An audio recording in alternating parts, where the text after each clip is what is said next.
integration doesn't have to mean me losing all that which I came with and just throwing myself into what it means to be Irish. But integration in its truest form would be me understanding you and you understanding me. I don't necessarily have to lose all that I came with, and you don't have to lose anything understanding me.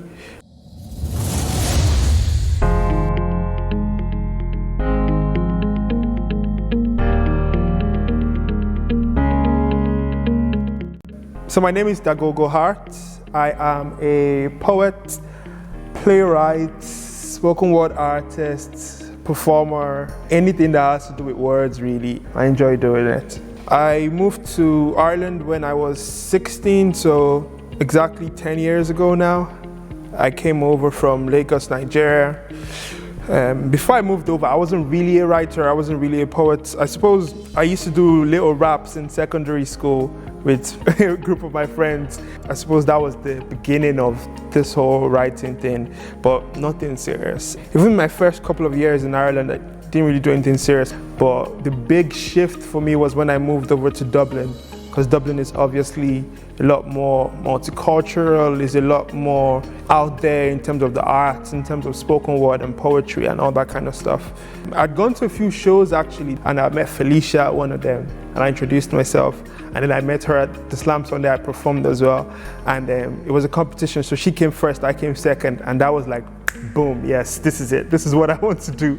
After that moment, it was like, yes, this is the passion. This is exactly where I want to be and what I want to be doing.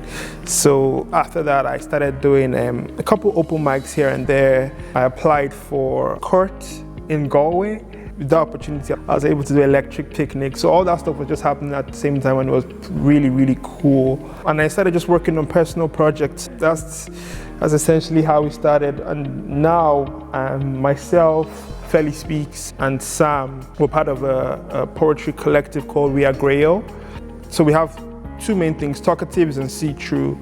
Talkatives is kind of like a poetry and rap slam competition that we organize, basically to give a home to the things that we like doing. So we have Talkatives, we have See-Through, which is a mixture of different art forms. So poetry and like the written art form is at the center of it, but then we have like dance, we have music, we have visual arts, all sort of different art forms like encompassing it. The way the art scene is set up in Dublin, it is beautiful in a way. Because obviously if it wasn't as diverse as it is, I wouldn't be here. WeAreGriot wouldn't be a thing because people just wouldn't come to shows because they don't want to hear what it is we have to say or what we're trying to do.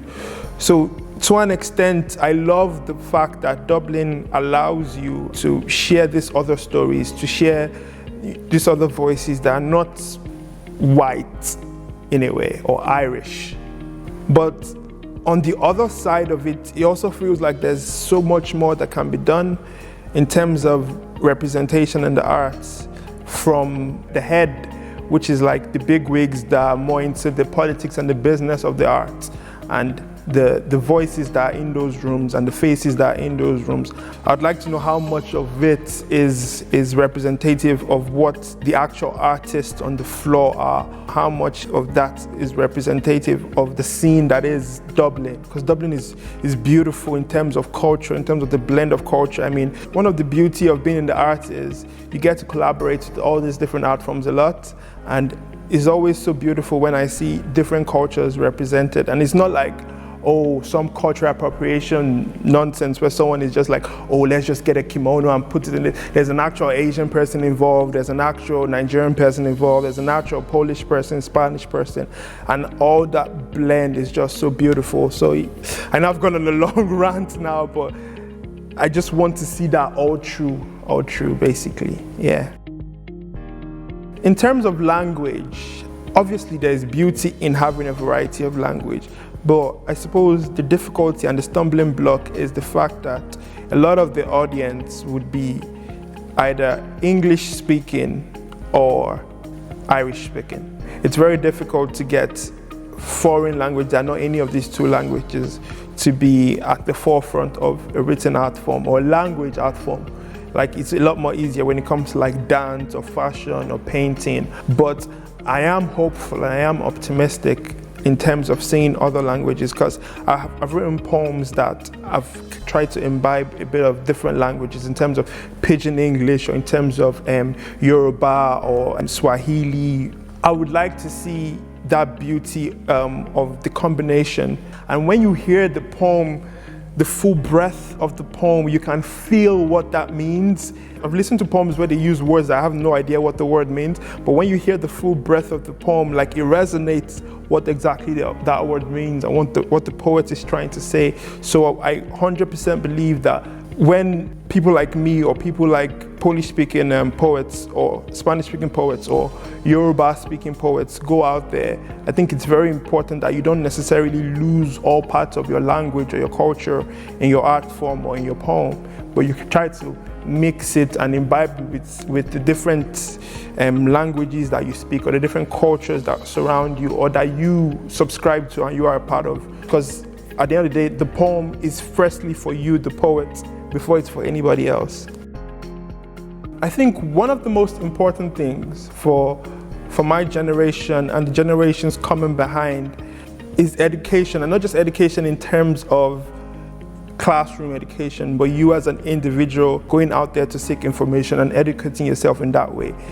Say, for example, if you want to learn about Africa or Nigeria or some other culture, don't just get it from the Irish media, what they tell you that culture is, but actually go out there for yourself. One of the important things when I first moved to Ireland, and they always said was, oh, integrate yourself in the Irish culture. But a few years down the line, I realized that integration doesn't have to mean me losing all that which I came with and just throwing myself into what it means to be Irish. But integration in its truest form would be me understanding you and you understanding me.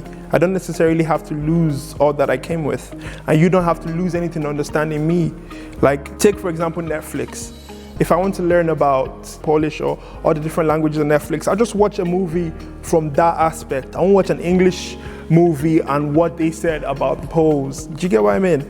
You have to imbibe yourself. Don't fall to that single story that is said about that group of people or that person, but imbibe yourself in all these different groups that even the groups that you hate, you don't know why you hate them, but you just feel like, oh, this certain group of people are a certain way. Imbibe yourself in that, educate yourself on that, meet someone from that group. And I think that is the answer to hate, that is the answer to integration, that is the answer to education, that is the answer to all of us flourishing together, being able to like work together to build something bigger than us. I think that is the answer.